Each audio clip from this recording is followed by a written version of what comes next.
Collect ಮಾಡಿರೋದಾಗಿ ಗೊತ್ತಾಗ್ತಾ ಇದೆ. ಯಾಕಂದ್ರೆ ಈ 400 ಕೋಟಿ ರೂಪಾಯಿ ಹಣ ಇದೆಯಲ್ಲ, ಎಲ್ಲವೂ ಕೂಡ ಹಳೆಯ ನೋಟುಗಳು ಅನ್ನೋದಾಗಿ ಕೂಡ ಹೇಳಲಾಗ್ತಾ ಇದೆ. 2025ರ ಅಕ್ಟೋಬರ್ 16ರಂದು ಈ ಎಲ್ಲ ದರೋಡೆ ನಡೆದಿರೋದು.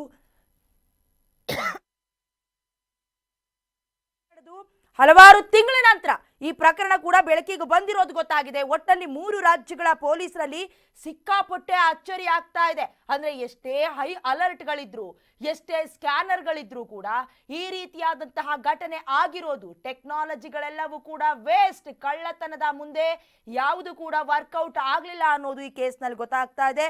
ಜೊತೆಗೆ ಹಲವಾರು ಅನುಮಾನಗಳಿಗೂ ಕೂಡ ಕಾರಣವಾಗ್ತಾ ಇದೆ.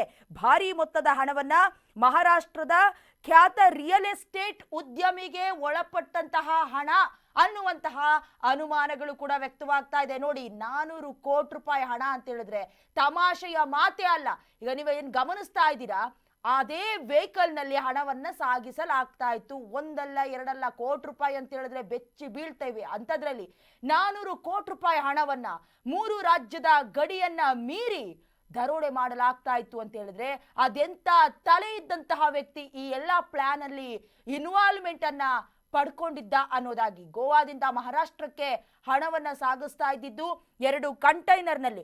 ಒಟ್ನಲ್ಲಿ ಈ ಅಪರಾಧ ಹೇಗಿದೆ ಅಂದ್ರೆ ಇಡೀ ದೇಶದ ರಾಬರಿ ಕೇಸ್ನಲ್ಲಿ ಅಥವಾ ಅಪರಾಧದ ಕೇಸ್ನಲ್ಲಿ ಇದು ಇತಿಹಾಸ ಅನ್ನೋದಾಗಿ ಕೂಡ ಬಣ್ಣಿಸಲಾಗ್ತಾ ಇದೆ. ಬೆಳಗಾವಿಯ ಗಡಿ ಭಾಗದಲ್ಲಿ ನಡೆದಂತಹ ಬಹಳ ದೊಡ್ಡ ಮಟ್ಟದ ರಾಬರಿ ಈಗ ಬೆಳಕಿಗೆ ಬಂದಿದೆ.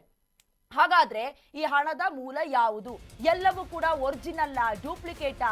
ಹಣವನ್ನ ಯಾರು ಸಂಗ್ರಹಿಸ್ತಾ ಇದ್ರು? ಎಲ್ಲವೂ ಕೂಡ ಅನುಮಾನ ಕಾರಣವಾಗ್ತಾ ಇದೆ. ಇನ್ನು ಪ್ರಕರಣಕ್ಕೆ ಸಂಬಂಧಪಟ್ಟಂತೆ 4 ಬಂಧನ ಆಗಿದೆ. ಇನ್ನು 4ರನ್ನ ಅರೆಸ್ಟ್ ಮಾಡಿದ್ರು. 400 ಕೋಟಿ ಮಾತ್ರ ಪತ್ತೆ ಆಗ್ತಿಲ್ಲ. ಲಾರಿ ಹಾಗೆ ಹಣ 3 ರಾಜ್ಯಗಳಿಂದ ಈಗ ಬಂದಿರೋದಾಗಿ ಗೊತ್ತಾಗ್ತಾ ಇದೆ. ಶೋಧ ಕಾರ್ಯ ನಡೀತಾ ಇದೆ. ಕರ್ನಾಟಕ, ಮಹಾರಾಷ್ಟ್ರ, ಗೋವಾ ಪೊಲೀಸರು ಶೋಧ ಕಾರ್ಯ ನಡೆಸಿದ್ದಾರೆ.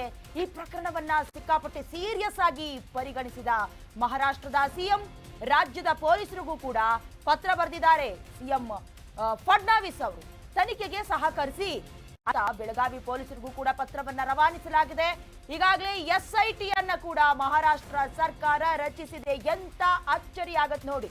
ಈಗಾಗಲೇ 4 ಜನನ ಅರೆಸ್ಟ್ ಮಾಡಿದ್ರು ಕೂಡ ಅವ್ರ ಕೈಲಿ ಬಾಯಿ ಬಿಡಿಸ್ಕೊಳ್ಳೋದಕ್ಕೆ ಸಾಧ್ಯ ಆಗ್ತಾ ಇಲ್ವಾ? ಅಥವಾ 400 ಕೋಟಿ ರೂಪಾಯಿ ಹಣದ ವಿಚಾರವಾಗಿ ಇವರು ಗೊತ್ತಿದ್ಯಾ, ಅಥವಾ ಈ ಕಿಂಗ್ ಪಿನ್ಗಳಾಗಿ ಮಾತ್ರ ಕೆಲಸ ಮಾಡ್ತಿದಾರಾ? ಆದ್ರೆ ಹಿಂದಿನ ಬಹಳ ದೊಡ್ಡ ಮಟ್ಟದ ಕೈವಾಡ ಬೇರೆಯವರದಿದ್ಯಾ ಅನ್ನುವಂತ ಪ್ರಶ್ನೆ. ಈಗಾಗಲೇ 400 ಕೋಟಿ ರೂಪಾಯಿ ಹಣಕ್ಕೆ ಸಂಬಂಧಪಟ್ಟಂತೆ ಅರೆಸ್ಟ್ ಮಾಡಿದ್ರು ಕೂಡ 3 ಗಡಿ ರಾಜ್ಯಗಳಿಗೆ ಸಂಬಂಧಪಟ್ಟಂತ ಕೇಸ್ ಆಗಿರೋದ್ರಿಂದ ಬೇರೆ ರಾಜ್ಯದವರು ಕೂಡ ಸಹಕರಿಸಿ ಹೀಗಾಗಿ SIT ಕೂಡ ರಚನೆ ಮಾಡಿದ್ದಾರೆ. 1-2 ರೂಪಾಯಿ ಅಮೌಂಟ್ ನ ವಿಚಾರ ಅಲ್ಲ ಇದು. 400 ಕೋಟಿ ರೂಪಾಯಿ ಅಂತ ಹೇಳಿದ್ರೆ ಒಂದು ರೀತಿ ಲೈಫು ಸೆಟ್ಲು, ಮುಂದಿನ ತಲೆಮಾರಿಗಾಗತ್ತೆ. ಈ ಹಣವನ್ನ ಯಾರು ಕಲೆಕ್ಟ್ ಮಾಡಿ ಇಟ್ಕೊಳ್ತಾ ಇದ್ರು? ಇದು ಕೂಡ ಬಹುಮುಖ್ಯವಾಗಿ ಕಾಡ್ತಾ ಇರುವಂತಹ ಪ್ರಶ್ನೆ. ಹಾಗಾದ್ರೆ ಘಟನೆ ಬೆಳಕಿಗೆ ಬಂದಿರೋದು ಹೇಗೆ ಅಂತ ನೋಡೋದಾದ್ರೆ, ಕಂಟೈನರ್ ಅನ್ನ ಹೈಜಾಕ್ ಪ್ರಕರಣ ನಡೆದ ಕೆಲ ದಿನಗಳ ಬಳಿಕ ಒಂದಷ್ಟು ದಿನ ಆದಮೇಲೆ ನಾಸಿಕ್ ಮೂಲದ ಸಂದೀಪ್ ಪಾಟೀಲ ಅನ್ನುವಂತ ವ್ಯಕ್ತಿಯನ್ನ ಮಹಾರಾಷ್ಟ್ರದ ರಿಯಲ್ ಎಸ್ಟೇಟ್ ಕಿಶೋರ್ ಶೇಟ್ ಹಾಗೆ ಸಹಚರರು ಗನ್ ಪಾಯಿಂಟ್ ನಲ್ಲಿ ಕಿಡ್ನಾಪ್ ಮಾಡಿದ್ರಂತೆ. ಆ ಸಂದರ್ಭದಲ್ಲಿ ಗೊತ್ತಾಗಿರೋದು. ಅದಾದ ನಂತರದಲ್ಲಿ ಸಂದೀಪ್ನನ್ನ ಸುಮಾರು 1.5 ತಿಂಗಳ ಕಾಲ ಅಕ್ರಮವಾಗಿ ಬಂಧನದಲ್ಲಿ ಇಟ್ಟಿದ್ರು. ಅಂದ್ರೆ ಯಾರಿಗೂ ಗೊತ್ತಾಗದ ಹಾಗೆ ನಿರ್ಜನ ಪ್ರದೇಶದಲ್ಲಿ ಕಿಡ್ನಾಪ್ ಮಾಡಿ ಇಟ್ಟಿದ್ರು. ಇನ್ನು ಕಂಟೈನರ್ ಹೈಜಾಕ್ಗೆ ಅವನೇ ಕಾರಣ ಅನ್ನೋದಾಗಿ ಕೂಡ ಒಂದಷ್ಟು ಡೌಟ್ ಇತ್ತು. ಯಾಕಂತ ಹೇಳಿದ್ರೆ ಆತನು ಕೂಡ ಕಾಣಿಸ್ತಾ ಇಲ್ಲ, ಹಣವೂ ಕಾಣಿಸ್ತಾ ಇಲ್ಲ. ಹಾಗಾಗಿ ಈತನ ಮೇಲೆ ನೇರ ಅನುಮಾನ ಬಂದಿತ್ತು. ಅಷ್ಟೇ ಅಲ್ಲ, 400 ಕೋಟಿ ರೂಪಾಯಿ ಹಣ ಕೊಡದೇ ಇದ್ರೆ ಜೀವ ಉಳಿಯೋದಿಲ್ಲ ಅನ್ನೋದಾಗಿ